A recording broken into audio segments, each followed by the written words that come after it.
राष्ट्रका लागि अन्तर्राष्ट्रिय युवा बसमा यहाँहरूलाई हार्दिक स्वागत छ। म विष्णु ढोकाया। विशेष गरेर विश्वभरि छरिरहेका युवाहरूका आवाजहरूलाई बुलन्द पार्ने उद्देश्यका साथ लामो समयदेखि यो कार्यक्रम गर्दै आइरहेका छौँ। हामीले विश्वभरि छरिरहेका युवाहरूका आवाजहरू, उहाँहरूका सिप, क्षमता, ज्ञानहरूलाई कसरी देशको विकास र समृद्धिमा लगाउन सकिन्छ भन्ने विषयमा बहस गर्दै आइरहेको कार्यक्रम राष्ट्रका लागि युवा कार्यक्रममा आज हामी विशेष गरेर जापानमा बस्ने नेपालीहरूलाई एउटा महत्त्वपूर्ण विषयमाथि बहस गर्दैछौँ।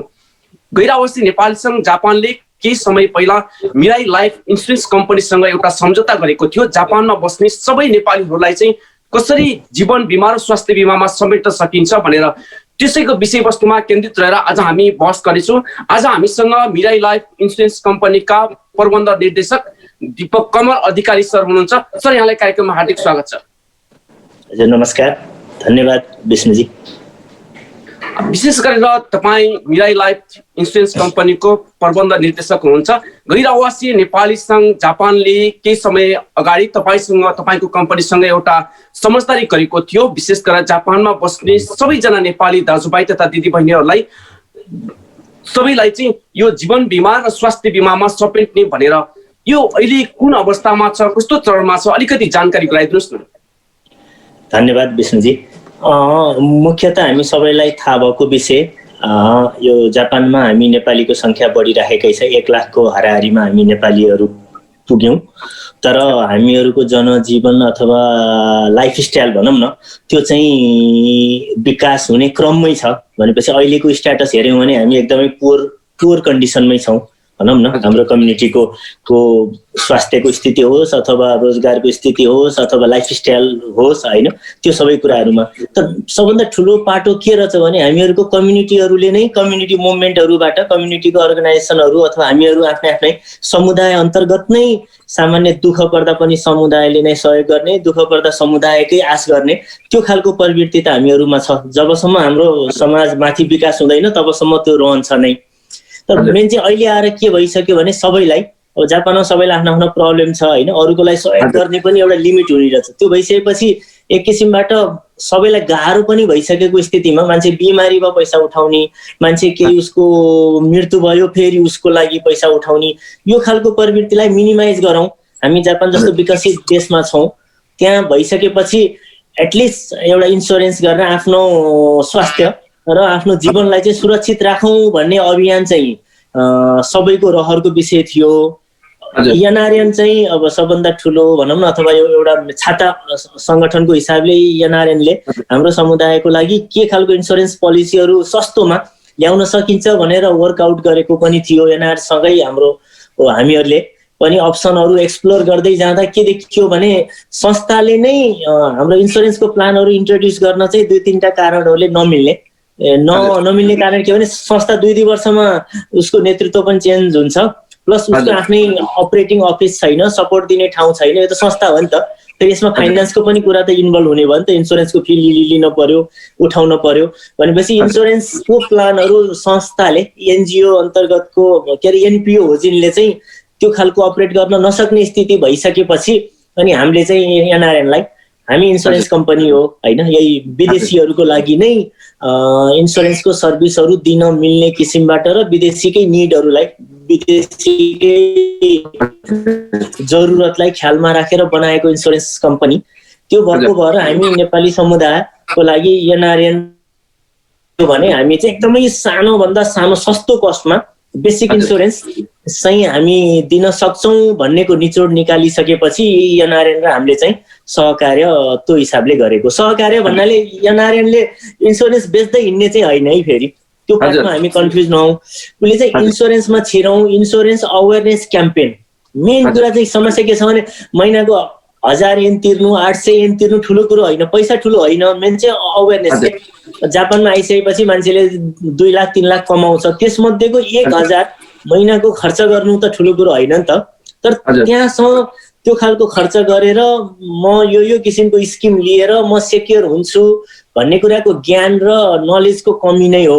त्यो खालको ज्ञान र नलेजको कमीलाई चाहिँ पुरा गर्नलाई एनआरएनले चाहिँ मेन क्याम्पेनको रूपमा, यसलाई चाहिँ एउटा अभियानको रूपमा, जनआन्दोलनको रूपमा के भन्छ नि, चाहिँ हाम्रो समुदायमा पुर्याउनलाई सहयोग होस् त्यति भइसकेपछि मेन सहयोग हुने त एनआरएनलाई नै भयो नि अल्टिमेटली। एनआरएन जसलाई जे पीडा हुन्छ समस्या हुन्छ एनआरएनकै मान्छे अगाडि आएर सहयोग गर्नुपर्छ हैन, एनआरएन प्लस अरू सबै सङ्घ संस्थाका मान्छेहरू।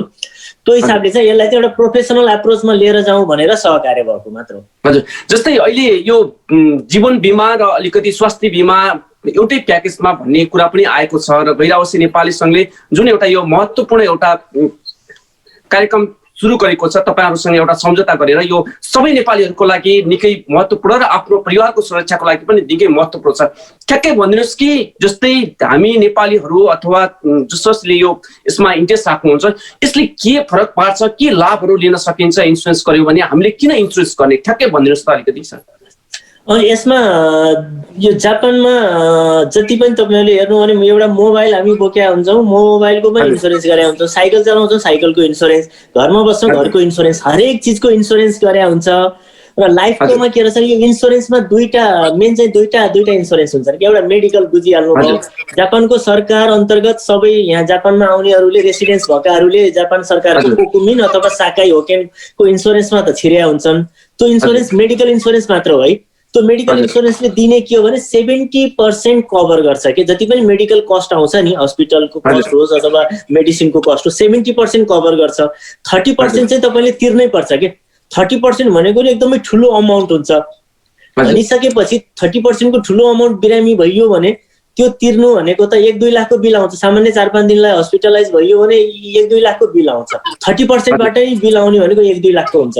भनेपछि त्यो त धेरै ठुलो पीडादायी विषय हुन्छ नि। भनिसकेपछि हामीले चाहिँ मिराई लाइफले ल्याएको ठ्याक्कै दुईटा कुरा हो। एउटा चाहिँ मेडिकल इन्स्योरेन्सलाई पनि कभर गर्ने र अर्को लाइफ इन्स्योरेन्स। लाइफ इन्स्योरेन्स भनेको आफ्नो मृत्यु भयो अथवा डिसेबिलिटी भयो। डिसेबिलिटी भनेको कुनै मैले आँखा नदेख्ने भए अथवा मेरो कुनै बडीको पार्ट्स कम्प्लिटली डिसेबल भयो, त्यो त्यसलाई प्लस डेथलाई प्लस हामी नेपाल र जापान ट्राभल पनि गर्छौं नि हैन। नेपाल जान्छौं, कहिले जापान आउँछ अथवा कुनै कन्ट्रीमा जान्छौं, विदेशमा हामी पनि ट्राभल इन्स्योरेन्स गर्ने पनि हाम्रो प्र्याक्टिस छैन के।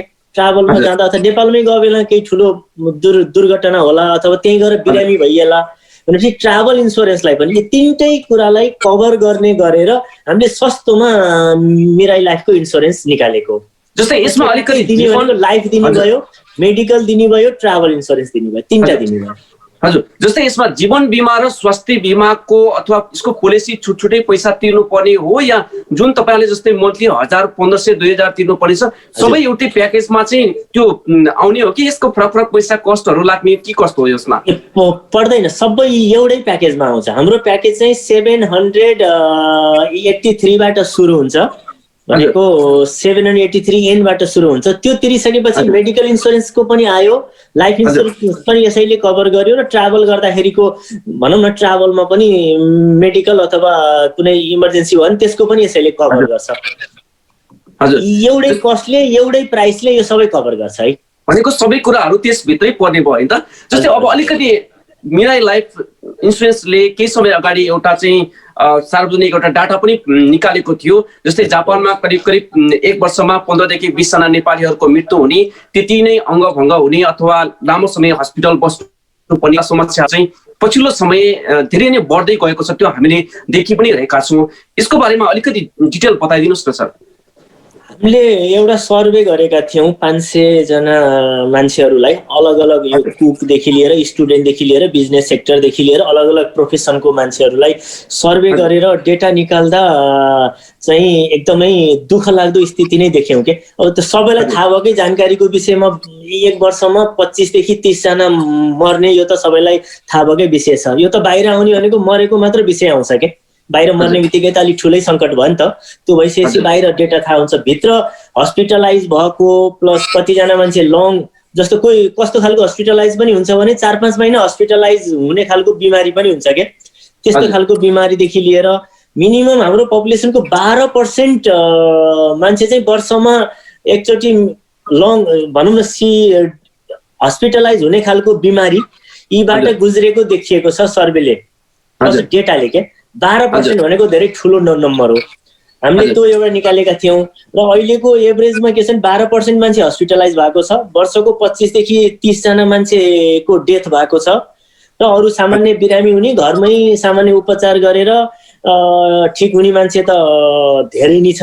प्लस अर्को सबभन्दा ठुलो डरलाग्दो स्थिति हामीले कहाँ देख्यौँ भने जुन सरकारले दिएको कोकुमिन होकेन हुन्छ नि, यो जुन यहाँ इन्ट्री हुने बित्तिकै त्यो बेसिक इन्सुरेन्समा पनि पैसा नतिरिकन त्यसको पनि उपभोग नगरेको मान्छेहरू 30% जति देखियो।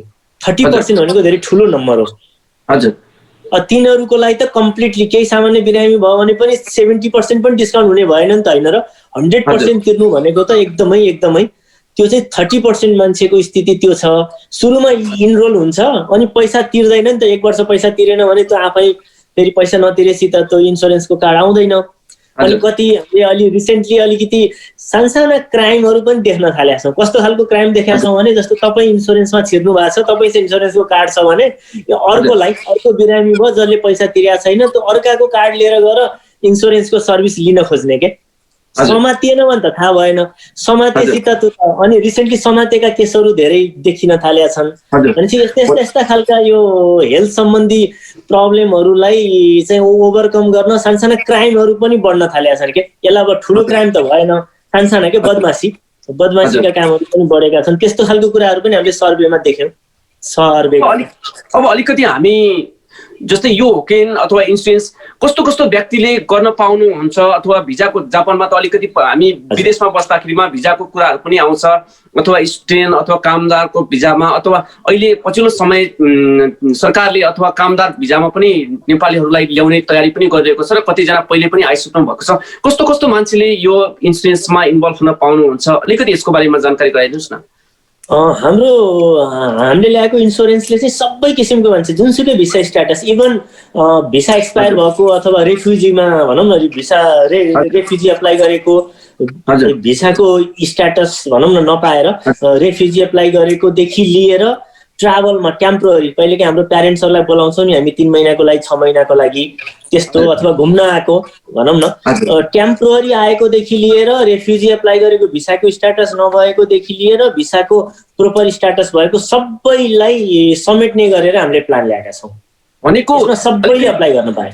हजुर, कतिजना नेपालीहरू त अथवा भिजा जापान सरकारले भिजा नदिएर अथवा विभिन्न कारणले गर्दाखेरिमा इलिगल पनि बस्नु भएको छ। उहाँको जुन जापानको राष्ट्रिय होकेन छ अथवा त्यसमा उहाँहरू छिर्न पनि भएको छैन होला कतिजना चाहिँ, त्यस्तो मान्छेहरूले यसमा जोइन हुन पाउनुहुन्छ कि पाउनु? एकदम मजाले हामी झन् विशेष उहाँहरूलाई के कुरामा अनुरोध अथवा यो जानकारी दिन चाहन्छौँ भने उहाँहरू त त्यो अहिले तपाईँले भनिहाल्नुभयो 70% गभर्मेन्टकोमा त छिर्नै पाउनुहुन्न नि त, होइन? भनेपछि सामान्य बिरामी भयो भने पनि त्यसको भार त एकदमै ठुलो आउँछ नि, होइन? उहाँहरूले पनि यो इन्सुरेन्स छिर्नु भयो भने एटलिस्ट केही पार्टसम्ममा यसले त सपोर्ट गर्छ नि, होइन र? भनेपछि उहाँहरूको लागि विशेष सहुलियत राखेर उहाँहरूले पनि छिर्न मिल्ने प्रोभिजन हामीले बनाएका छौँ। जोसँग भिसा छैन, भिसा नभएको मान्छेले पनि यो इन्सुरेन्समा छिर्न सक्नुहुन्छ। हजुर, अब अलिकति यसको इन्सुरेन्सको डिटेल अलिकति पैसाको पाटोतिर पनि जाउँ हामी। पैसा जस्तै हामीले मन्थली तिर्दाखेरिमा जस्तै कति तिर्यो भने यसको रिटर्न भोलि बिरामी हुँदाखेरिमा हामी कति आउने हो, अथवा मृत्यु हुँदाखेरिमा अथवा आफ्नै कालगतिले पनि मृत्यु हुन्छ, कति एक्सिडेन्टहरू भएर पनि मृत्यु पनि हुन्छ। यसमा चाहिँ कतिबाट सुरु भएर यसमा कतिसम्म मन्थली तिर्दाखेरिमा कति रिटर्न आउने अथवा यसको के छ अलिकति डिटेल बताइ म भनिदिन्छु। यो हाम्रो इन्सुरेन्स 5 वर्षदेखि 69 वर्ष 5 to 69 वर्षसम्मकोले इन्सुरेन्स अप्लाई गर्न पाउँछ, नम्बर 1 है। अनि त्यसपछि यो इन्सुरेन्सको फिस कस्तो हुन्छ नि, उमेर बढ्दै गएपछि यसको कस्ट महँगो हुँदै जान्छ। त्यही भएर अघि मैले भने सबभन्दा सस्तो प्लान अहिले हामीसँगको 783 पर मन्थ, महिनाको 783 भनेको बेसिक प्लान भयो। र अब अर्को चाहिँ प्रिमियम प्लान भन्ने हुन्छ। हामीले 2टा प्लान बनाएका छौँ, बेसिक र प्रिमियम। बेसिक प्लान चाहिँ 783 बाट सुरु हुन्छ, प्रिमियम प्लान चाहिँ 900 एन्ड महिनाकोबाट सुरु हुन्छ। सरी पक्नु है त, प्रिमियम चाहिँ 1276 बाट सुरु हुन्छ। बेसिक चाहिँ 783, प्रिमियम चाहिँ 1276 बाट सुरु हुन्छ। अलिकति उमेर बढ्दै गएपछि यो पैसा बढ्दै गएर जो 783 वाला बढ्दै गएर 2200 सम्म पुग्छ है। अब बेसिकले पाउने र प्रिमियमले पाउनेका डिफरेन्स के छ भने, हाम्रो मेजर हामीले एउटा कोही मान्छे हस्पिटलाइज भयो भने एक दिन पर डे हस्पिटलाइजको हिसाबले पैसा पे गर्छौं। बेसिकमा बसेकोले पर डे को 5000 पाउँछ, प्रिमियममा छिरेकोले पर डेको 10,000 पाउँछ। हजुर। अनि कसैको अपरेसन भयो, कसैको सामान्य सानो अथवा ठुलो अपरेसन हुँदा प्रिमियममा भएकोले 60,000 पाउँछ एक्स्ट्रा अपरेसनको लागि, बेसिकमा भएकोले 30,000 पाउँछ। हजुर। अनि त्यसपछि तेस्रो पैसा भनेको डिस्चार्ज भएपछि पोस्ट केयर भन्छौँ हामी। पोस्ट केयर भनेपछि घरमा डिस्चार्ज भइसकेपछि पनि काम गर्न सक्दैन नि त, 1-2 दिन आराम गर्न पर्ने हुन्छ। पोस्ट केयरको लागि प्रिमियममा भएकोले 20,000 पाउँछ, बेसिकमा भएकोले 10,000 पाउँछ। भनेपछि अब हामी जोडौँ है, कोही मान्छे 10 दिन हस्पिटलाइज भयो, जस्ट एक्जाम्पल निकालौँ, 10 दिन हस्पिटलाइज भयो, उसको सानो एउटा अपरेसन पनि गरेको थियो र ऊ चाहिँ प्रिमियम प्लानमा, अघि मैले भने जस्तो 1276 1276 तिर्नेवाला प्लानमा छिरेको रहेछ भने उसले 10 दिनमा पाउने 10,000 into 10 1 लाख भयो। अनि अपरेसन भयो 60,000 1 लाख 60,000 भयो। अनि डिस्चार्ज पछि डिस्चार्जको लागि के अरे पोस्ट केयरको लागि पाउने 20,000 भनेपछि 1,80,000 उसले पाउँछ। 10 दिन हस्पिटलाइज भएर डिस्चार्ज हुँदा 1,80,000 उसले मेडिकल बेनिफिट अन्तर्गत पाउने भयो है। र कोही मान्छेको अघि भन्नु लाइफ अन्तर्गत हामीले दिने के हो भने कोही मान्छेको डेथ भयो हो भने चाहिँ इन्जरीबाट डेथ हुँदा उसको 200 मान भनेको 20 लाख हजुर 20 लाख दिन्छौँ। अनि त्यसपछि ट्राभल अन्तर्गत नेपाल गएर अरू विदेशमा गएर भयो भने पनि जुन यहाँ जापानमा दिन्छ नि एक्ज्याक्ट त्यही बेनिफिट हामी जस्तो नेपालमा गएर हस्पिटलाइज भयो भने नेपालको कागजातहरू ल्याउनु पर्यो, इङ्ग्लिसमा यो भनौँ न हस्पिटलाइज भएको यो सबै डकुमेन्टहरू लिएर आइसकेपछि पर डे पैसामा 10,000 कै हिसाबले अनि अपरेसन भएकोमा 60,000 सेम एक्ज्याक्ट जापानमा हामीले जे दिन्छौँ त्यही हिसाबमा नेपालमा जाँदा बिरामी भएको केसलाई पनि हामी पे गर्छौँ। जस्तै यसमा त अलिकति कस्ट फरक पर्ला, जस्तै बाहिर देशमा जाँदाखेरिमा अथवा कतिजना नेपाली दाजुभाइहरू यहाँ बिरामी हुँदाखेरिमा कस्ट धेरै महँगो पर्ने भएको हुनाले नेपालमा पनि जानुहुन्छ वर्षेनी उपचारको लागि चाहिँ। नेपालको कस्ट र यहाँको कस्ट अलिकति फरक पर्ला, यसमा तपाईँहरूले कसरी समायोजन गर्नुहुन्छ, के छ यसको बारेमा? अब पहिलो कुरो त यदि बिरामी हुनु भएको छ भने नेपाल जानुपर्छ भन्ने कुरालाई त म सपोर्ट गर्दिनँ। पहिलो कुरो यहाँ चाहिँ यहाँ इन्सुरेन्समा छिर्नु पर्यो। अघि मैले भने नि गभर्मेन्टको इन्सुरेन्स भइसकेपछि र मिराई लाइफ जस्तो इन्सुरेन्स छिरिसकेपछि यहाँ बिरामी भइयो भने सस्तो पर्छ यहाँ, किनभने 70% यता गभर्मेन्टले डिस्काउन्ट गरिदिन्छ। 30% को कस्ट आउने भनेको धेरै आए 1 लाख 1.5 लाखको कस्ट आउँछ हैन। अघि मैले हाम्रै मिराई लाइफले पे गर्ने भनेको 1,80,000 सम्मको त मिराई लाइफले पे गर्ने भयो 10 दिन कुनै हस्पिटलाइज भएको केसमा। भनेपछि नेपाल गऱ्यो भने त त्यो कभर गर्दैन नि त हैन, नेपाल गरेर गर्दा त झन् महँगो छ। त्यही भएर नेपाल जानु पर्छ जस्तो चाहिँ लाग्दैन। यदि जानुभयो भने पनि नेपाल गएर जाँदा 1.5 लाख 2 लाखमा त राम्रैसँग ठुलै अपरेसन राम्रैसँग हुन्छ। त्यो चिज मिराई लाइफले कभर गर्ने कस्टले चाहिँ मजाले कभर हुन्छ। जस्तै हामीसँग जापानको होकेन हुन्छ जसले 70% कभर गर्छ भने 30% आफूले तिर्नुपर्छ आफै अहिले बिरामी हुँदाखेरिमा। जस्तै यो इन्सुरेन्समा हामी छिर्यौँ भने लगभग हामी बिरामी हुँदाखेरिमा अथवा कुनै रोग लाग्यो अथवा चोटपटक लाग्यो भने कम्प्लिटली फ्रीमा उपचार गर्न पाउने भयो त सबै नेपालीले पाउँछ हैन? हजुर मजाले। अब यसलाई फ्री नै भनेर फ्री भन्दा नि अझै उसले बचाउन पनि सक्ने भयो के। हजुर जस्तो मानौँ न अघि मैले भनेकै 10 दिन हस्पिटलाइज भएको केसमा 70% सरकारले तिर्यो, 30% को बिल तपाईँको हाराहारीमा 10 मानदेखि 12 मानको आउँछ है। 12 मानको आयो भने मिराई लाइफले 18 मान दिने भयो 1,80,000 भनेपछि still he can save 40,000 to 50,000 के। उसले 40,000 50,000 एन्ड बचाउन सक्ने भयो। त्यो बचाएको पैसा चाहिँ उसको 10 दिन काम गरेको हुँदैन, उसको जागिर हुँदैन, अपार्टमेन्टको रेन्ट तिर्न पर्यो, अरू सामान्य खाने खर्चहरू तिर्न पर्यो, इभन त्यस्तो खालको कस्टलाई पनि यसले हेल्प गर्छ भन्ने चिज बुझौँ न। हजुर सर, अलिकति जस्तै सामान्य बिरामीको हकमा जस्तै हामीलाई ज्वरो आउँदाखेरिमा कहिलेकाहीँ हामी जस्तै औषधिहरू खानुपर्ने हुन्छ, त्यसको लामो समय औषधि अथवा कुनै अरू सामान्य चोटपटक लाग्दाखेरिमा हस्पिटलै नबसिएला तर घरमै बस्नुपर्ने अथवा सामान्य काममा जाँदाखेरिमा पनि हामीसँग त्यो औषधिहरू खानुपर्ने अथवा जस्तै 15-20 हजार रुपियाँ त्यो 30% गर्दाखेरिमा त्यतिसम्म तिर्नुपर्ने अवस्था आयो भने त्यस्तो केसमा चाहिँ के हुन्छ अलिकति बताइदिनुहोस् त। अहिले नै इन्ट्रोड्युस गरेको प्लानमा चाहिँ यदि हस्पिटलाइज भएको छैन भने बेनिफिट पाउँदैन, हस्पिटल नै बसेको हुनुपर्छ। घरमा बसेर उसले भनौँ न डक्टरले घरमा बसेर आराम गरे पनि हुन्छ भनेको केसलाई चाहिँ अहिले कभर गर्दैन। तर हामीले अर्को इन्ट्रोड्युस गर्दैछौँ। हामीले त्यो जापान गभर्मेन्टको लागि अप्रुभलको लागि हाम्रो प्रोसेसिङ छ। के हुन्छ भने त्यहाँ बदमासी गर्ने केस धेरै हुने भएको भएर त्यसको अप्रुभल नआएको कि हामीले चाहिँ चाहेको त्यो पनि इन्क्लुड गर्न खोजेका थियौँ। कोही बिरामी भयो भनौँ खुट्टोमा खुट्टा पुरै कम्प्लिटली नचल्ने भयो भनेपछि हस्पिटल पनि बस्न परेन, तर घरमा कम्प्लिट रेस्टमा बस्न पर्यो नि।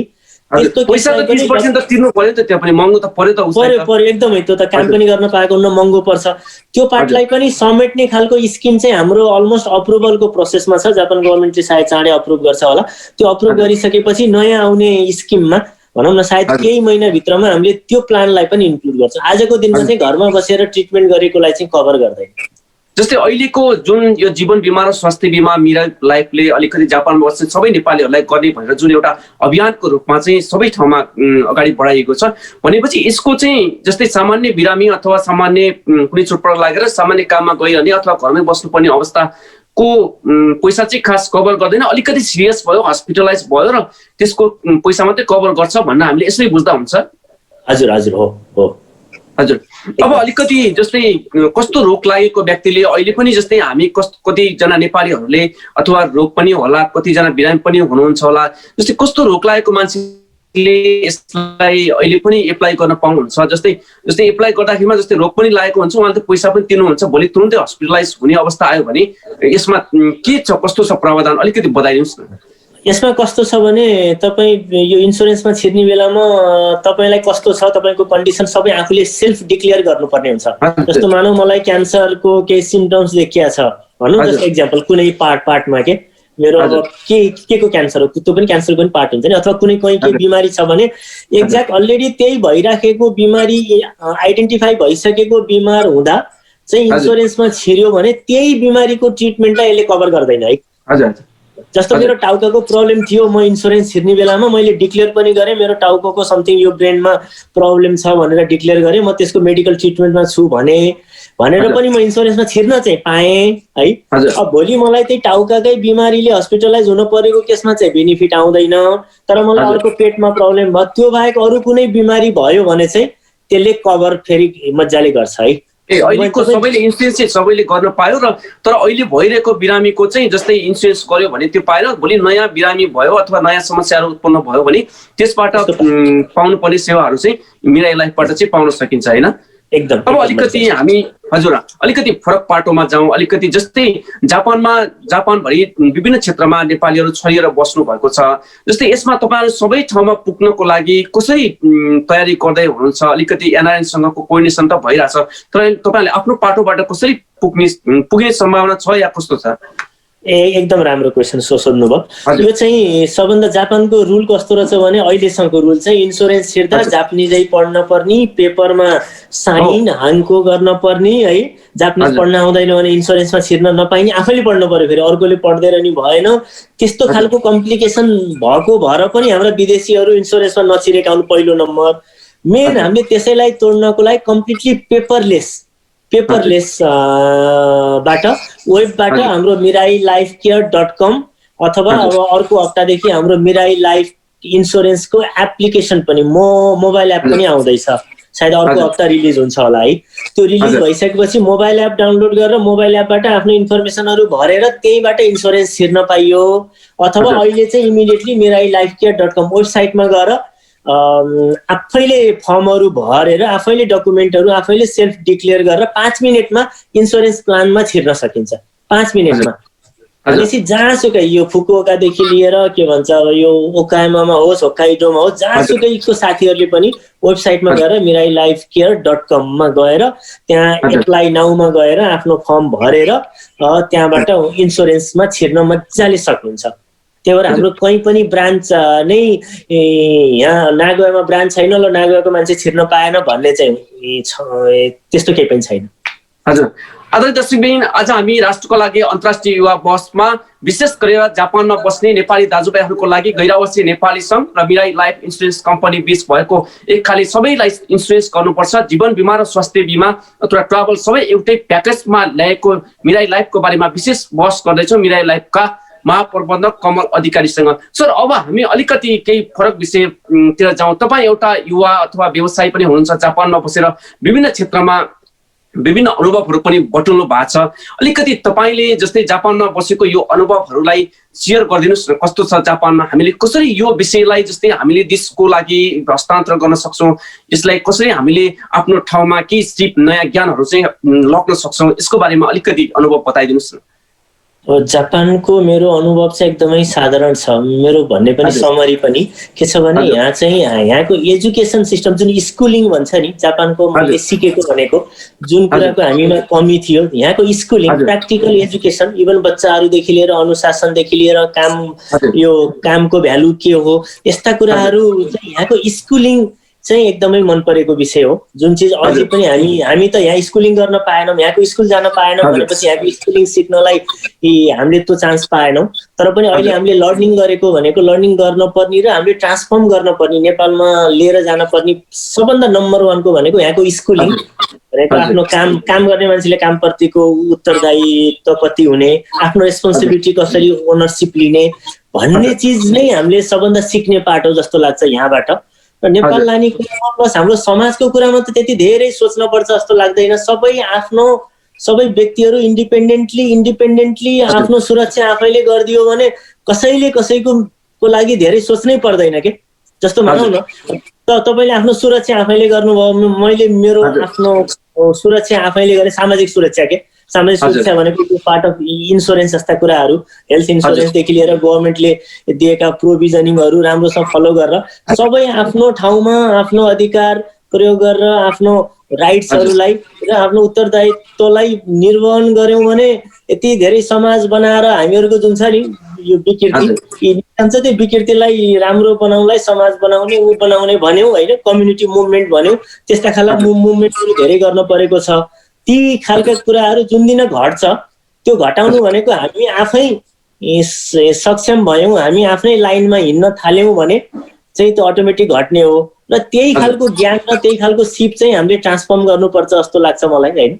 अब नेपालमा ट्रान्सफर्म गर्ने कुरामा त अब हामी जापानमा छौँ भने जापानकै धेरै सोच्न पर्यो, अथवा जापानमै हुँदा जापानमा बसिसकेपछि जापानका रुल रेगुलेसन, जापानका कुराहरू, जापानका सिस्टमहरू अलि धेरै सिक्न सक्यौँ भने नेपालतिरको धेरै कमेन्ट गर्नुभन्दा हाम्रो बानी के छ भने जापानको लड्दैनौँ, नेपालकै कमेन्ट गर्छौँ नि त होइन। अनि यहाँको अलिकति बुझ्या हुन्छौँ, थोरै बुझेको आधारमा नेपालसँग सिधै कम्पेयर गर्छौँ के। जे चिज एभ्री इन्सिडेन्टलाई एभ्री मोमेन्टलाई सिधै नेपालसँग कम्पेयर गर्छौँ के, भनौँ न, त्यो पनि नेगेटिभली क्रिटिसाइजहरू। त्यो खालको बानी चाहिँ हामीले घटाउनु पर्छ जस्तो लाग्छ। त्यो विकासले सायद अटोमेटिक विकासको क्रमले त्यो पनि घटाउँदै लैजान्छ होला।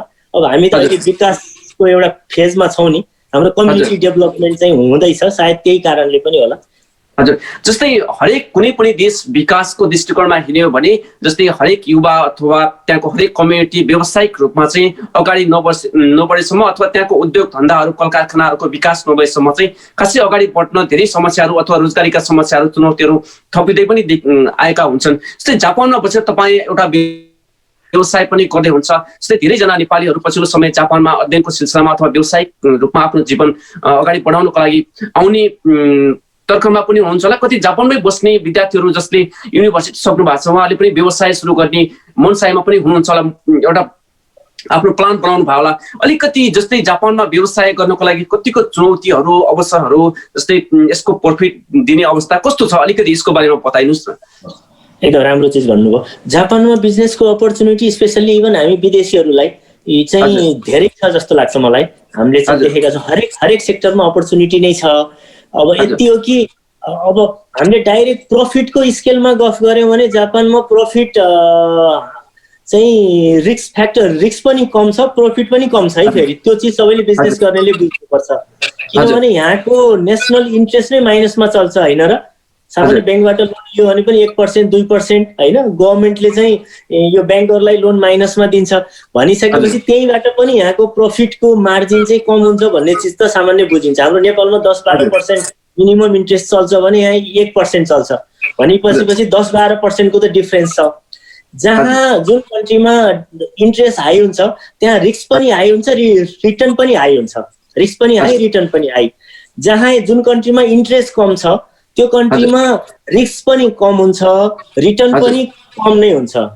मोस्टली प्रफिटको कुरा गरेर हेर्दा अब हाम्रो एङ्गलबाट हेर्दा हामी विदेशीहरूको हकमा चाहिँ के हुन्छ जुनसुकै सेक्टरमा हामी छिर्छौँ आफ्नो एक्सपर्टिज भएको सेक्टरमा मात्र बिजनेस गर्नु सही भन्छु के म। इन्टरप्रेन्योर भन्दा पहिलाको साउ कल्चर छैन नि त। साउ कल्चर भनेको मैले पैसा लगानी गरेँ म साउ हो भनेर बस्ने कल्चर छैन नि त।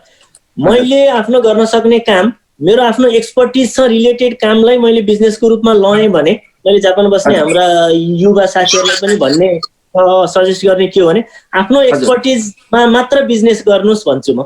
आफ्नो एक्सपर्टिज छैन, आफूलाई स्किल छैन, त्यो सेक्टरमा नलेज छैन र डेप्थ नलेज छैन भने त्यहाँ अरूले भनेको आधारमा सुनेको आधारमा चाहिँ इन्भेस्ट नगर्नुहोस्, त्यस्तोमा बिजनेस नगर्नुहोस्। आफ्नै क्षमताले आफैले अपरेट गर्न सक्ने, आफ्नै दिमागले कन्ट्रोल गर्न सक्ने र सेक्टरमा चाहिँ बिजनेस गर्नुभयो भने जुनसुकै सेक्टरमा छिर्दा पनि यहाँ चाहिँ राम्रो छ। है भने नि रिस्क पनि कम छ, गेन पनि कम छ है, फेरि प्रफिट पनि कम छ, रिस्क पनि कम छ, किनभने यहाँको कन्ट्रीको इन्ट्रेस्ट नै कम छ नि। हजुर, अब हामी कार्यक्रमको अन्तिममा पनि आएका छौँ। विशेष गरेर आज हामीले गैरावासी नेपाली सङ्घ जापान र मिराई लाइफ इन्सुरेन्स कम्पनी बीच भएको जुन जापानमा बस्ने सबै नेपालीहरूको जीवन बिमा र स्वास्थ्य बिमा गर्ने विषयमा विस्तृत रूपमा छलफल गर्यौँ। अन्तिममा तपाईँ जापानमा बस्ने सबै नेपालीहरूलाई यो बिमामा समावेश हुनको लागि के आग्रह गर्न चाहनुहुन्छ? अलिकति यसको बारेमा अन्तिममा छौँ कार्यक्रममा हामी। हस्, धन्यवाद। विशेष गरी हाम्रा यति महान हामी नेपाली समुदाय जुन जापानको यति महान देशमा यति महान समुदाय हामी जापानमा छौँ, यहाँ चाहिँ हामीले हाम्रो ख्याल हामी आफैले गर्ने हो।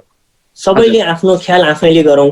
ख्याल गर्नु भनेको के रहेछ भने आफ्ना सम्पत्तिहरू, आफ्ना एसेटहरू भन्छ नि, सम्पत्तिहरूलाई जोगायौँ भने जोगाउनु भनेको नै आफू जिन्दगीभर सुखी भइदो रहेछ के। जस्तो भनेको स्वास्थ्य पनि सम्पत्ति हो होइन। तपाईँका आफ्ना घरहरू, कसैले घर किन्नु भएको छ, घरको बिमा गर्नुभयो भने घर अर्थक्वेक आएर फुटे पनि, कसैले बदमासी गरिदिए पनि जिन्दगीभरलाई ढुक्क भयो होइन र। त्यो पनि त्यस्तै हो। आफ्ना जति पनि एसेटहरू छन्, आफ्ना एसेटहरूलाई र आफ्ना सम्पत्तिहरूलाई हामी आफैले जोगाउँ। मेरो यति मात्र बिन्ती छ, त्यही जोगाउनको लागि पहिलो स्टेप हामीले केही मात्रामा सहयोग हुन्छ कि नेपाली हाम्रा समुदायहरूको लागि नेपाली भाषामै बोलेर नेपालीमै कन्सल्टेसन गरेर सजिलो तरिकाले सस्तोमा हामीले नेपालीकै पीडाहरूलाई बुझ्ने गरेर ल्याएको इन्सुरेन्स छ। यो खालको इन्सुरेन्समा चाहिँ अझै टिप्लीहरू छिर्दिनु होला र एटलिस्ट आफ्नो ख्याल आफैले गर्नु होला भन्ने बाहेक अरू के नै भन्नु। अलिकति अन्तिममा यसमा समावेश हुन चाहने जो यो प्रोग्राम हेरेर समावेश हुन चाहनुहुन्छ, जसले यस कार्यक्रम मार्फत अलिकति अरूलाई पनि केही कुराहरू भन्न चाहनुहुन्छ, कसरी तपाईँहरूको माझ मिराई लाइफ इन्टरनेसनल कम्पनीसम्म पुग्न सक्नुहुन्छ? उहाँहरू केही माध्यमहरू अलिकति बताइदिनुहोस् न। एकदम यसमा हजुरहरूले पहिलो कुरो फोन गर्न सक्नुहुन्छ। हाम्रो मोबाइल नम्बर र अफिसको नम्बरहरू वेबसाइटमा पनि अभाइलेबल हुन्छ। अहिले सरहरूले पनि यहाँ स्क्रिनमा देखाइदिन सक्नुहुन्छ होला स्क्रोलिङबाट। र अनि अर्को वेबसाइटबाट miraiLifeCare.com miraiLifeCare.com वेबसाइटमा गइसकेपछि आफैले पनि त्यहाँबाट फर्म भरेर इन्सुरेन्स अप्लाई गर्न सक्नुहुन्छ। तपाईँले वेब फर्म भर्ने बित्तिकै हाम्रो अफिसबाट फोन आउँछ। फोन आएपछि तपाईँले भरेको कुराहरूलाई हामी भेरिफाई गर्नलाई फोन गर्छौँ। अनि उहाँले कति बुझ्नुभएको छ, बुझ्नु छैन, नबुझेका कुराहरूलाई हामी बुझाउँछौँ। अनि त्यसपछि उहाँलाई इन्सुरेन्समा इनरोल गराउँछौँ। होइन वेबमा जान कम्प्लिकेटेड भयो भने सिधै हामीलाई फोन गरेर, हाम्रो अफिसमा फोन गरेर सबै जानकारीहरू लिएर चाहिँ इन्सुरेन्समा छिर्न सक्नुहुन्छ। हामीलाई डाइरेक्ट फोन पनि गर्न सक्ने हुनुभयो, वेबसाइटमा गएर जानकारी लिएर एप्लिकेसन गर्न पनि सक्ने हुनुभयो र एनआरएनको जति पनि यो रिजनल संस्थाहरू छन् नि त्यहाँको कोअर्डिनेटरहरू प्लस अब हाम्रो यहाँ अहिले त यसको लागि टास्क फोर्स नै एनआरएनले पनि टास्क फोर्स बनाएको छ। टास्क फोर्सका साथीहरूलाई पनि कन्सल्ट गरेर इन्फर्मेसन लिन सक्नुहुन्छ। सबै माध्यमहरू खुल्ला छन्। हस् आदरणीय दर्शकबिन आज हामीले राष्ट्रका लागि अन्तर्राष्ट्रिय युवा बसमा विशेष गरेर गैरआवासी नेपाली सङ्घ जापानले पछिल्लो समय जापानवासीको स्वास्थ्य र सुरक्षाको लागि चाहिँ महत्त्वपूर्ण एउटा चाहिँ योजना ल्याएको थियो। त्यो मिराई लाइफ इन्सुरेन्ससँग एउटा सम्झौता गरेर जापानमा बस्ने सबै नेपालीहरूलाई कसरी इन्सुरेन्समा समावेश गर्न सकिन्छ, कसरी भोलि समाजमा आइपर्ने समस्याहरूलाई समाधान गर्न सकिन्छ भन्ने विषयमा हामीले आज मिराई लाइफ इन्सुरेन्स कम्पनीका महाप्रबन्धक कमल अधिकारीसँग विशेष बहस गर्यौं। यहाँको समय र टाइम विभिन्न महत्त्वपूर्ण विचारको लागि विशेष हार्दिक आभार व्यक्त गर्दै प्राविधिक रूपमा सहयोग गरिदिनु भएकोमा सन्तमान साकेत सरलाई पनि विशेष धन्यवाद दिँदै म कार्यक्रम सञ्चालकबाट बिदा हुन्छु। नमस्कार।